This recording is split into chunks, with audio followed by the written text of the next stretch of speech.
There is this incredibly comforting illusion we all kind of buy into when we first enter the workforce. Oh, yeah, the whole standard career script. Right, exactly. I mean, you put in the grueling hours, you get the degree, you land the job title, and you build up this very specific set of skills. And you think you're done. Yes, you assume you've built a sturdy house, you've poured the concrete, put up the walls, and you think, this house is going to shelter my career for the next 40 years. Just maybe throw on a fresh coat of paint every now and then. Basically.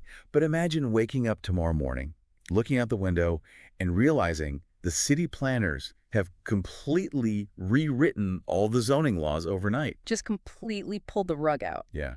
The building materials you used are suddenly obsolete. And worse, your sturdy little house is now sitting squarely on a tectonic fault line. Which is honestly a pretty accurate metaphor for where we are right now. It really is. And that is essentially the reality we are looking at today.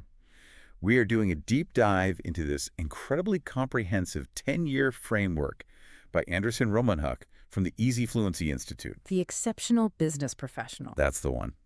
And our mission for you, joining us on this deep dive today, is to discover the ultimate shortcut to becoming indispensable in a work environment that is just changing at breakneck speed. And we really need to emphasize here that we aren't exaggerating about the speed of that change. Like early in the framework, Romanhuck cites the World Economic Forum's Future of Jobs Report 2025. Oh, the 2025 report, right. Yeah, and it provides this statistic that should honestly make everyone pause.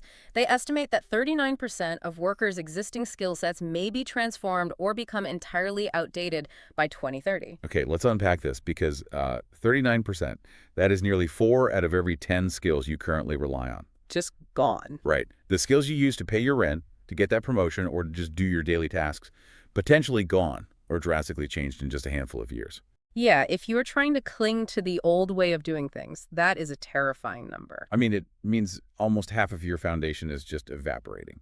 It is deeply unsettling, especially if your identity is tied to what you already know. But it's also a massive opportunity if you just shift your approach. How so? Well, the central thesis of this document is actually incredibly liberating once you accept it. Mm. It argues that you should absolutely not try to become indispensable by knowing everything. Which is what everyone tries to do. Exactly. But that is a losing game. The sheer volume of information out there makes it impossible. Instead, you become exceptionally valuable by learning faster than circumstances change. Ah, I see. Your ultimate competitive advantage is no longer a specific job title, and it is certainly not a static degree. Your competitive advantage is your adaptability. So we're taking the chaos of this rapid tectonic change and trying to map out a structural foundation to actually survive it. Let's jump right in. Let's do it. Because the text argues that to survive this 39% skill shift, we first have to understand the fundamental behavioral differences between an average worker and an exceptional one. Right. And I found this fascinating because it doesn't just say the exceptional worker is smarter. Not at all. The framework draws a very sharp line between the two. And it's not about raw intelligence or IQ or anything like that. It is entirely about behavior, mindset, and where you direct your energy. Give me an example of that. Okay, so think about how people operate in a standard corporate environment. The text points out that an average professional completes assigned tasks. They get the email, they do the thing, they check the box. The classic 9-to-5 grind. Yeah. But an exceptional professional focuses on understanding why the task matters to the broader business goal. An average professional focuses on activity, like they want to look busy, they want their calendar full. Oh, man, the full calendar flex. Right. But the exceptional professional focuses strictly on outcomes. This section on communication really struck a chord with me, too.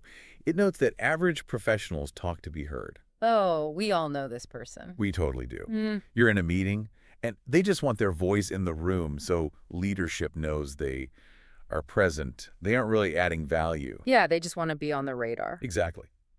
But exceptional professionals communicate to create understanding.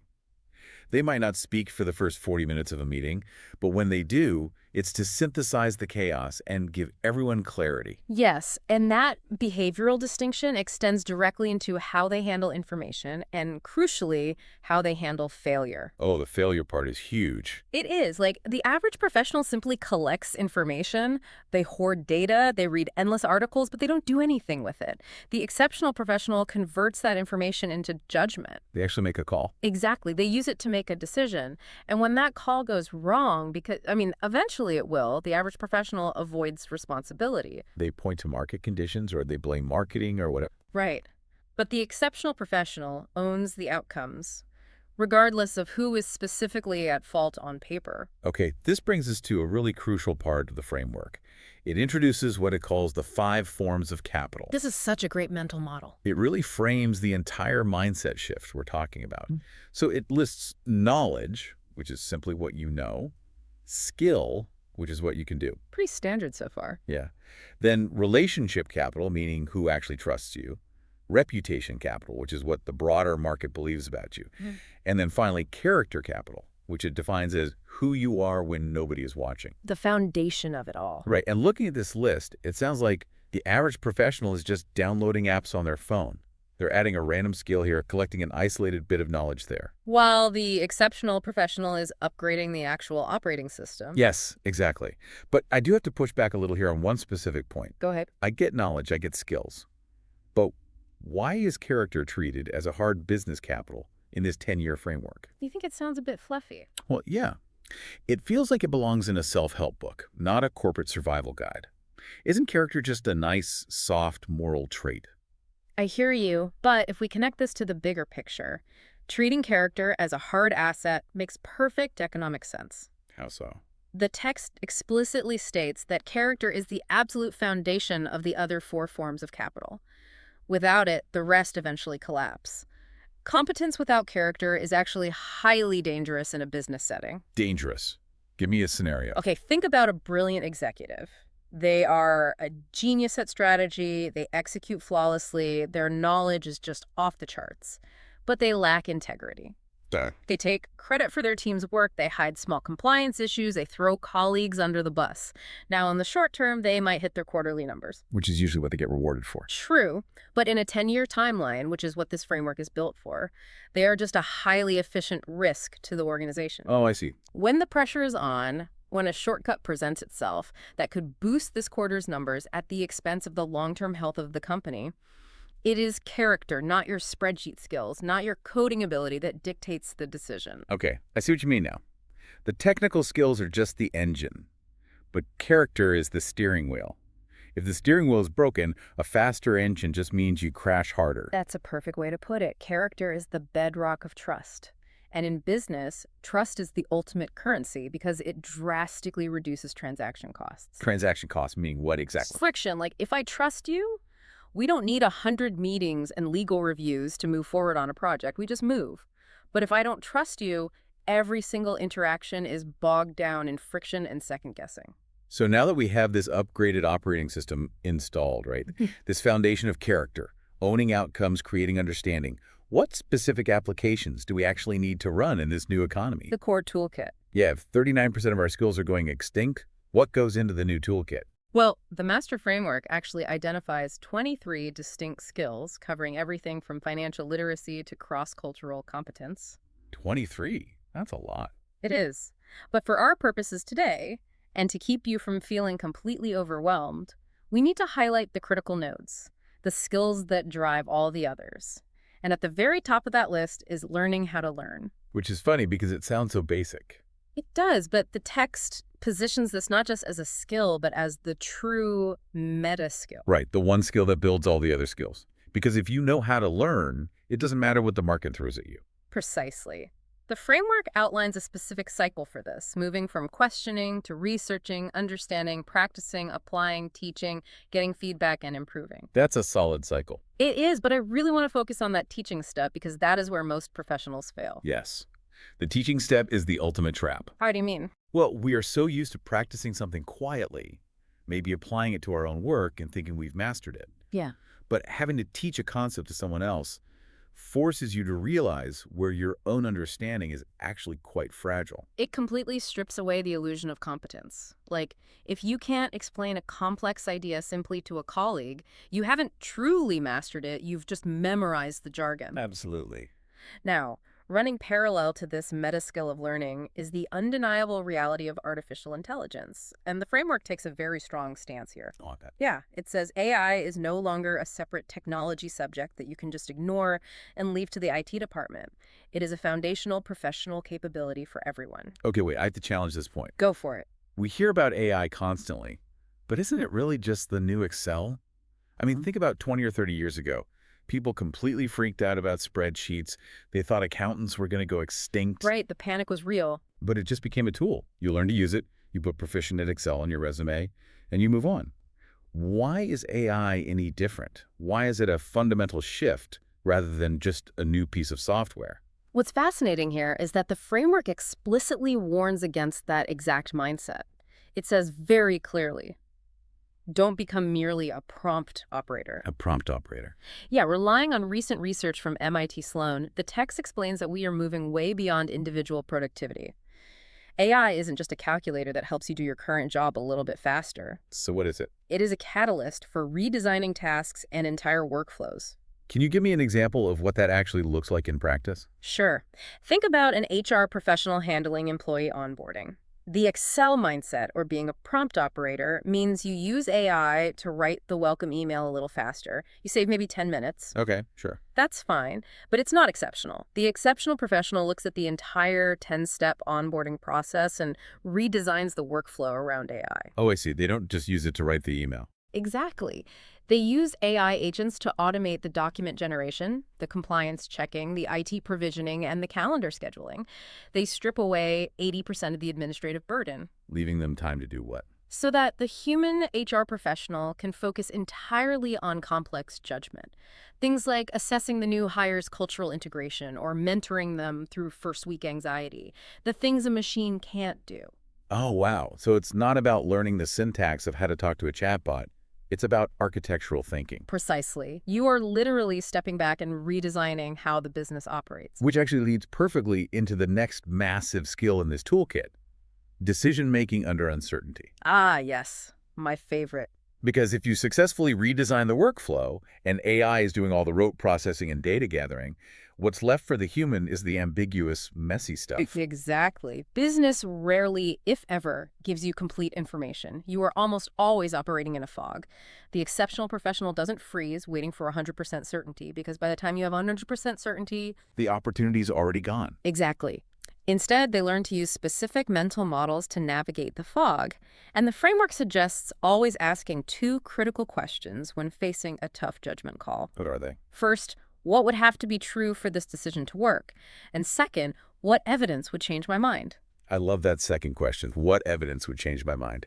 Think about how powerful that is. It's a game changer. It really is. It completely disarms your own ego and confirmation bias before you even make the choice. You are pre-committing to flexibility.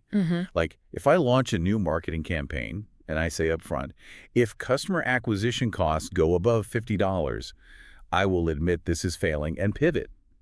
I am no longer emotionally tied to proving myself right. Yes, it creates this psychological safety net for intellectual honesty. But listen, let's take a step back here for a second. We are talking about mastering the meta skill of learning, architecting AI workflows, navigating deep uncertainty, plus the other 20 skills in this master framework. If you are listening to this right now, you are probably feeling a severe wave of overwhelm. Oh, absolutely. You're thinking, how do I actually build these competencies without this becoming a second full-time job? Right. Like, I already work 50 hours a week. I have a family. I cannot spend 4 hours a night studying cross-cultural competence and AI architecture. And the author recognized that exact risk. The text literally states, you don't need another full-time job disguised as personal development. Thank goodness. Right. To manage this reality, the framework outlines a weekly professional development system, and the target is remarkably achievable. You aim for just 7 to 10 deliberate hours a week. Okay, let's unpack that. 7 to 10 hours. If we break that down, that's essentially just 1 hour a day during the work week and maybe 2 hours on Sunday morning. Those feels very manageable. It's totally doable. But what am I actually doing in those hours? Yeah. I shouldn't just be randomly reading articles, right? Yeah. No, it has to be targeted. But before you can target your learning, you have to know where you actually stand. Makes sense. This is where the 110 professional scorecard comes in. It's a system to evaluate yourself across the core skills. But there is a crucial, non-negotiable rule for this scorecard. Right, I remember this. You have to rate yourself based on evidence, not on how you feel. The ego check. This is the part that hurts. The text gives a great example. You might walk around feeling like you're a 7 out of 10 in communication. But if you cannot point to a specific complex idea that you recently and successfully pitched to a skeptical executive team, you are not a 7. You have to bring receipts to your own self-evaluation. Exactly. Evidence is the antidote to delusion. Because we all inflate our capabilities in our heads.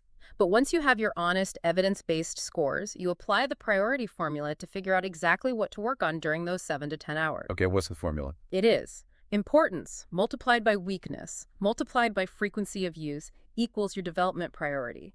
And you reassess this math every 90 days. So what does this all mean? Let's walk through this practically, because a lot of modern career advice tells you the exact opposite. How so? They tell you to lean into your strengths. Let's say I'm an engineer. I'm an 8 out of 10 in data architecture. It's my strength. Why shouldn't I spend my 7 hours a week turning that 8 into a 10? Why does this formula force me to focus on my weaknesses? Because of the theory of constraints. The text gives a very direct warning about this exact trap. What does it say? It says, don't spend 6 months improving an 810 skill while ignoring a 310 skill that repeatedly limits your career. Okay, let's use the engineer example. Sure, you are an absolute genius at data architecture, an 8 or a 9, but your communication score is a 3. What happens in the real world? Nobody listens to me. Right. Your brilliant architectural designs will never be adopted by the company because you can't explain the business value to the non-technical CEO. Your communication is the bottleneck. So my 9 out of 10 engineering skill is literally trapped behind my 3 out of 10 communication skill. Yeah. The business only experiences me as a 3. Exactly. The formula, importance times weakness times frequency, is designed to systematically hunt down and eliminate your highest leverage bottlenecks. That makes so much sense. If you fix the communication bottleneck, taking it from a 3 to a 6, suddenly the company gets to access all of your brilliant engineering work. It doesn't mean you ignore your strengths forever. It means you clear the roadblocks that are preventing your strengths from actually generating value. It's triage. Yeah. You stop the bleeding before you worry about optimizing performance. Exactly. But you know, what I really appreciate about this deep dive is that Roman Hook doesn't just treat you as a corporate machine designed to generate value. Yeah. Professional excellence doesn't happen in a vacuum. No, it doesn't. You can have the perfect weekly schedule, you can fix all your bottlenecks with the scorecard, but if your personal life is falling apart, your career will eventually follow. And that brings us to part 4 of the framework, which is the life system. It asks you to conceptualize your life not as a balancing act, but as an ecosystem of interconnected assets. What are the assets? You have health, which is your baseline physical energy, mind, your cognition, relationships, which provide emotional and social capital, money, representing freedom and resilience, and then knowledge, character, and meaning. And when looking at those assets, the text provides what I honestly think is the most profound rule of the entire document. The golden rule of the life system. It's a powerful one. It states simply, don't sacrifice permanent assets for temporary achievements. It is a profound warning because we violate it constantly in corporate culture. The framework reminds us that a missed promotion, a failed product launch, or a terrible quarterly review, those can all be recovered. They sting, but you bounce back. Exactly. They are temporary. But a destroyed marriage because you were always at the office, Right. permanently damaged health from chronic stress and lack of sleep, or a compromised character because you lied to a client to hit a sales target. Yeah, those are permanent assets. They are incredibly difficult, sometimes impossible to rebuild once shattered. It's the classic scenario of missing your kid's birthday to finish a slide deck for a Q3 initiative that everyone in the company will completely forget about by Q4. Yep, happens all the time. You traded a permanent relationship asset for a highly temporary corporate achievement. Precisely. The goal isn't perfect daily balance, which is a myth anyway, but sustainable equilibrium over years. You protect the permanent assets at all costs. Here's where it gets really interesting, because all of these concepts, the skills, the character, the life assets, culminate in what Roman Hook calls the ultimate professional equation. The math on this is fascinating. And we need to look really closely at the specific math used here. The equation is exceptional professional equals character times learning times communication times judgment times execution times relationships times business acumen times technology times adaptability. The fact that it is a multiplication equation is the most critical insight of the entire framework. I have to say, though, I read that and immediately wanted to push back. Oh, yeah. Yeah, if it's multiplication, not addition, that is completely unforgiving. It is. Like if you add up your skills, a 0 in one category just lowers your average a bit. But in multiplication, if just one of those variables is a 0, the entire equation equals 0.